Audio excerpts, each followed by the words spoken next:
Parlerait mieux que moi.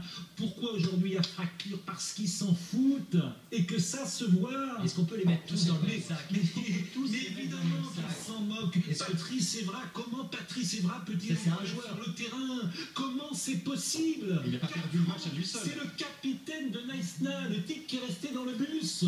Comment c'est possible qu'il soit sur le terrain ce soir, 4 ans plus tard, après avoir insulté les gens, il y a 15 jours de cela sur une grande chaîne de télévision? Mais comment? Mais où est-on? Didier Deschamps, champion du monde, qui tolère ça et qui reçoit Patrice Evra en catimini à la Fédération française de football avec le président de la fédération française et qui dit il n'y a rien.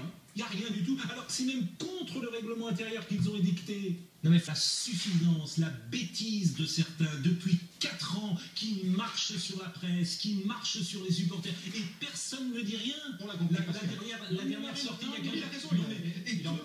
Mais tout le monde est complice. Mais les gens, ils n'en peuvent plus. C'est ça que les gens n'en peuvent plus. Et ils ont raison, franchement. Ils ne veulent plus voir Patrice Evra sur un terrain. Ils ne veulent plus voir les anciennes Naïsna. Donc ce soir, ça catalyse tout ça. Il y a plein de gens qui sont très contents. Pour la première fois, ils n'aiment plus l'équipe de France. Et non seulement ils ne l'aiment plus, mais ils la détestent.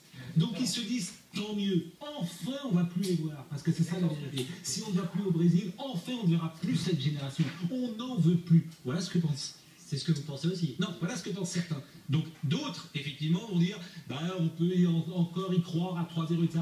Mais ce soir, c'est un manque d'envie, c'est pas une question de qualité. Donc vous avez tous, tout ce qu'on a reproché à l'équipe de France, c'est catalysé dans le match de ce soir. C'est-à-dire des gens qui n'ont absolument rien à foutre du maillot bleu, rien à foutre de l'équipe de France, et qui tombent sur des gens qui sont morts de faim. Donc vous avez, en résumé, tous les maux de l'équipe de France depuis 4 ans. La faiblesse de Didier Deschamps, qui n'a pas viré Patrice Evra, la faiblesse de la présidence Le Gret, ça. Tout ça, c'est dans le match de ce soir. On paiera les factures en même temps.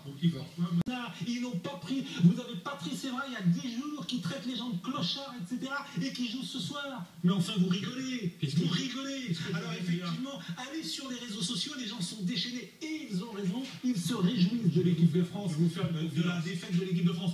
C'est pas mon cas, je ne vais pas jouer contre l'équipe de France, mais c'est vrai que ces gens sont insupportables et ils l'ont montré ce soir. Je vais vous faire